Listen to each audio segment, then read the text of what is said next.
Ed Sheeran sat alone in his Suffolk home studio at 3:47 a.m., staring at a blank piece of paper that had been taunting him for the past 6 hours. The room that had once been his sanctuary, where he had written some of his biggest hits including Perfect, Thinking Out Loud, and Shape of You, now felt like a prison. The guitars that lined the walls seemed to mock him with their silence, and the piano in the corner had gone untouched for so long that a thin layer of dust had settled on the keys. It had been 18 months since his divorce from Cherry had been finalized, and in all that time, Ed hadn't written a single song that he didn't immediately delete or crumple up and throw away.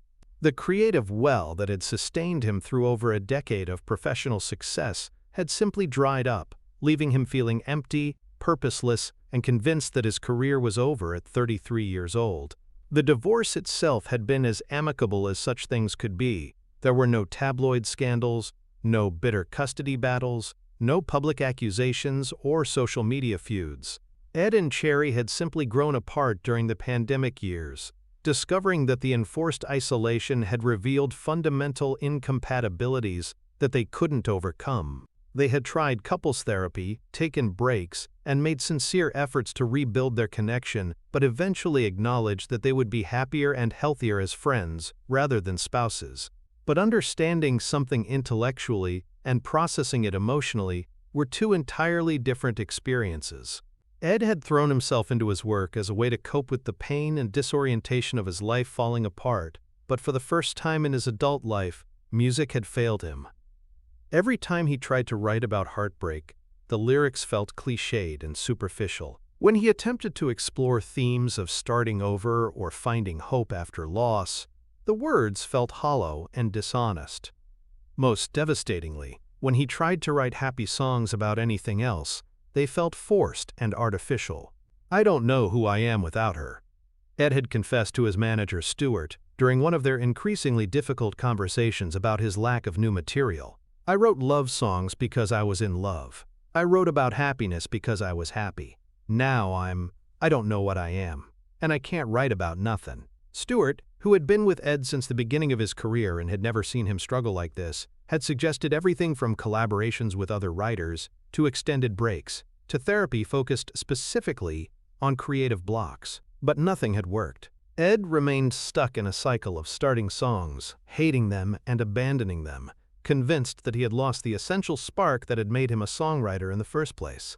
The breaking point came on a gray February morning when Ed received a call from his record label requesting an update on his progress toward a new album. Ed found himself lying, claiming that he was deep in the creative process and that new material would be ready soon.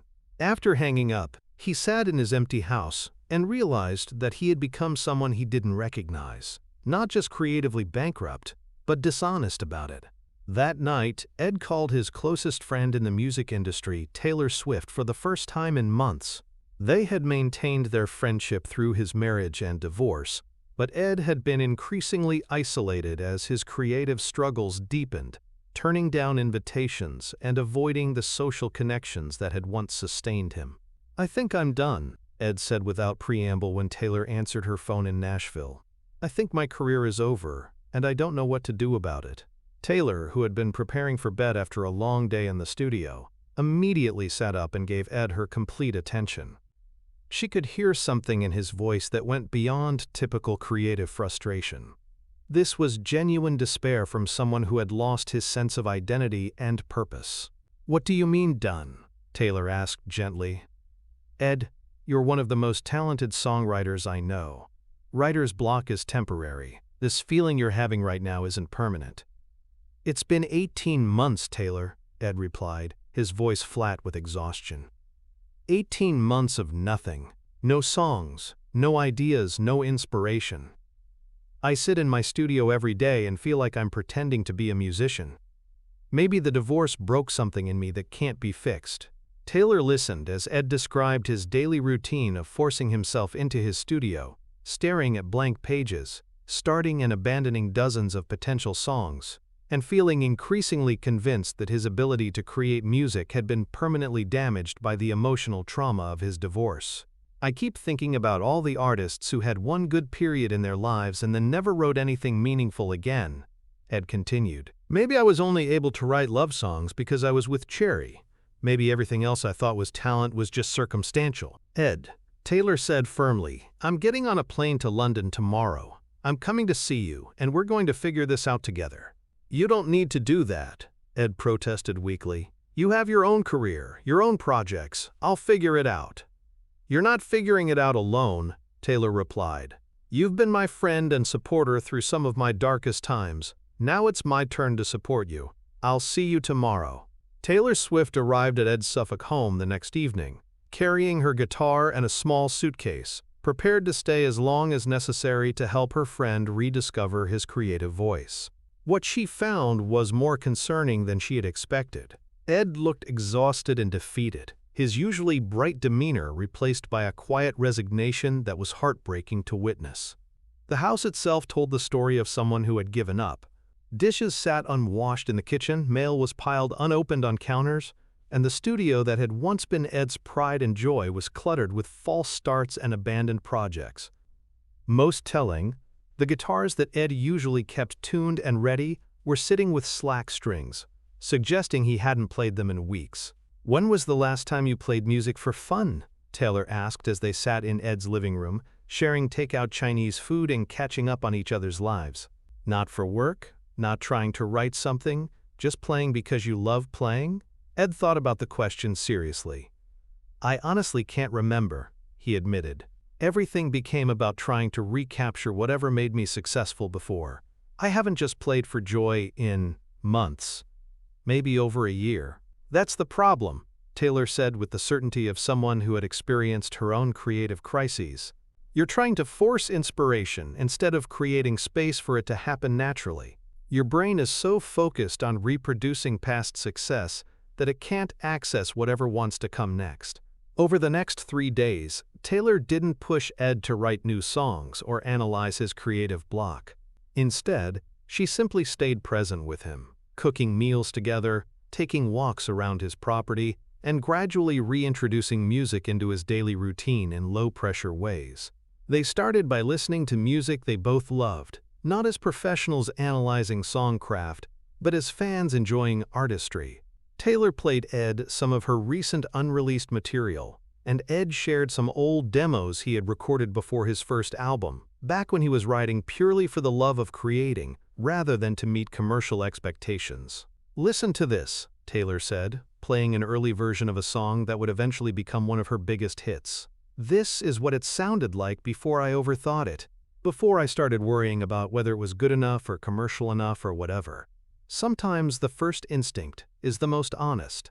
On the third day, while they were sitting in Ed's studio and Taylor was absently playing guitar, Ed picked up his own instrument for the first time in weeks. He didn't try to write anything or create anything new. He just started playing along with Taylor's improvisation, letting his fingers remember the joy of making music without judgment or pressure. "This feels good," Ed said quietly as they played together, and Taylor could hear in his voice the first hint of the enthusiasm that had been missing since her arrival. "What if we just played around with some ideas?" Taylor suggested. "Not trying to write a song, just exploring sounds and words and seeing what happens. No pressure, no goals, just two friends making music together." What began as casual musical exploration slowly evolved into something more structured. Ed started humming melodies over Taylor's chord progressions, and Taylor began adding lyrical ideas to Ed's musical phrases. Neither of them was trying to create anything specific, but gradually a song began to emerge organically. The first breakthrough came when Ed started singing about feeling lost after major life changes, and Taylor responded with harmonies that seemed to understand exactly what he was trying to express. The melody they created together was unlike anything either of them had written before. It combined Ed's folk sensibilities with Taylor's pop instincts, creating something that was uniquely collaborative. "I was walking through the wreckage of the life I thought I'd planned," Ed sang, the words coming more easily than anything he had attempted in months. "Trying to find the pieces of the man I used to be." Taylor immediately understood the emotional territory they were exploring and added, "But sometimes falling apart's the only way to start again." Sometimes losing everything's how we learn to win. Over the next 6 hours, Ed and Taylor crafted a complete song that told the story of emotional collapse and gradual rebuilding. The lyrics were honest about the pain of divorce and creative block without being self-pitying, and the melody had a hopefulness that suggested healing was possible even after devastating loss. "What should we call it?" Taylor asked as they played through the completed song for the first time. "Healing Hearts," Ed replied without hesitation. "Because that's what this is about. Learning that broken things can become beautiful again." The experience of writing Healing Hearts broke the creative dam that had been blocking Ed for 18 months. Over the next week, while Taylor remained in Suffolk as his collaborator and creative partner, Ed wrote more songs than he had produced in the previous year and a half combined. But more importantly than the quantity of new material was the quality of Ed's emotional processing. Writing with Taylor had given him a safe space to explore the feelings he had been avoiding, and the act of turning his pain into art had begun the healing process he had been unable to access on his own. "I think I understand now why I couldn't write before," Ed explained to Taylor as they worked on their 4th collaborative song. "I was trying to pretend I was okay when I wasn't. I was trying to skip past the hurt and get back to writing happy songs. But you can't write authentically if you're not being honest about where you actually are emotionally." Taylor nodded, recognizing the truth in Ed's realization from her own experiences with heartbreak and creativity.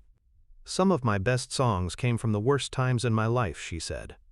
"Not because suffering makes better art, but because being honest about difficult emotions creates space for genuine connection with other people who are going through similar things." Their week-long collaboration produced 7 complete songs, each exploring different aspects of divorce, loss, healing, and the gradual rebuilding of identity after major life changes. But Healing Hearts remained the centerpiece of their work together, a song that captured both the devastation of watching a marriage end and the slow, difficult process of learning to trust in the possibility of happiness again. When Taylor returned to Nashville, Ed continued writing with a productivity and enthusiasm he hadn't experienced in years. The creative breakthrough had reconnected him not just with his ability to write songs, but with his fundamental identity as an artist who processed life through music. 6 months later, Ed Sheeran released his most personal album to date, featuring Healing Hearts as the lead single. The song, credited as a collaboration with Taylor Swift, became both a commercial success and a critical triumph, praised for its honest exploration of divorce and recovery that avoided both self-pity and false optimism. But the impact of the collaboration extended far beyond chart performance or album sales. Healing Hearts became an anthem for anyone going through major life transitions. Divorce recovery support groups adopted it as an unofficial theme song, and mental health organizations used it in campaigns about the importance of processing difficult emotions rather than avoiding them. "This song saved my life" became a common refrain in comments on social media and messages to Ed's team. "I was going through my own divorce and felt like I'd never be happy again, but this song helped me understand that healing is possible." The music video for Healing Hearts, which featured Ed and Taylor performing the song in his Suffolk studio surrounded by the remnants of false starts and abandoned projects, became one of the most viewed and shared videos of the year. But more than its popularity, the video served as a testament to the power of creative collaboration and friendship to help artists through their darkest periods. In interviews promoting the album, Ed was refreshingly honest about his creative crisis and the role that Taylor's support had played in his recovery. "I had convinced myself that my career was over," Ed explained to a journalist who asked about his 18-month absence from releasing new music. "I thought that without the life circumstances that had inspired my previous songs, I wouldn't be able to write anything authentic or meaningful." Taylor helped me understand that authenticity doesn't mean staying in the same emotional place forever. It means being honest about wherever you are right now. Taylor, when asked about her decision to fly to London to help Ed, emphasized the importance of supporting friends in the music industry during their vulnerable periods. "We all go through creative crises and personal challenges," Taylor said. "The music industry can be isolating and competitive, but it doesn't have to be. When someone you care about is struggling, you show up. Ed has been there for me during my difficult times, and I was honored to be there for him during his. The success of Healing Hearts and Ed's subsequent album marked not just his return to commercial and critical success, but his evolution as an artist who could write authentically about the full spectrum of human experience, including its most painful moments. 2 years later, when Ed married his new partner Sarah, in a small ceremony in Suffolk, Taylor performed Healing Hearts during the reception, not as a reminder of Ed's divorce, but as a celebration of his journey from brokenness to wholeness, and as a testament to the friendship that had helped him through his darkest period. "That song will always represent one of the most important times in my life," Ed said in his wedding speech, looking at Taylor with obvious gratitude. "Not because it was about my divorce, but because it was about learning that we don't have to go through difficult times alone. Sometimes the most beautiful art comes from the worst circumstances, but only when we have people who love us enough to sit with us in the darkness until we find our way back to the light." The story of how Healing Hearts came to be became legendary in songwriting circles, often cited as an example of how creative collaboration can serve therapeutic as well as artistic purposes. Music therapy programs began using the song in sessions with clients processing divorce and major life transitions, and songwriting workshops taught the Ed and Taylor collaboration as a masterclass in how to transform personal pain into universal art. But perhaps the most lasting impact of their collaboration was the reminder it provided to artists everywhere that creative blocks and personal crises don't have to be faced alone. The music industry, despite its competitive nature, can also be a source of community and support when artists choose to prioritize friendship and mutual aid over individual success. Years later, Ed and Taylor continued to collaborate occasionally, but their joint work on Healing Hearts remained special, not just as a successful song, but as proof that sometimes the most important thing one artist can do for another is simply show up and create space for healing to happen through music. "I learned something from that experience that changed how I approach not just songwriting but friendship," Ed reflected in a later interview. "Sometimes helping someone means giving advice or offering solutions. But sometimes it just means being present and creating space for them to find their own way back to who they're supposed to be." Taylor did that for me, and it quite literally saved my career and probably my mental health. The guitar that Ed used to write Healing Hearts remained in his studio, but he never used it for any other songs. Instead, it became a reminder of the importance of vulnerability, collaboration, and the willingness to ask for help when creative and personal storms threatened to overwhelm the human spirit.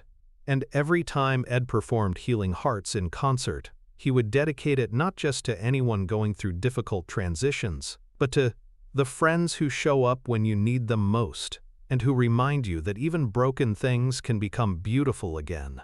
Sometimes the most important collaborations happen not in pursuit of commercial success, but in service of human healing.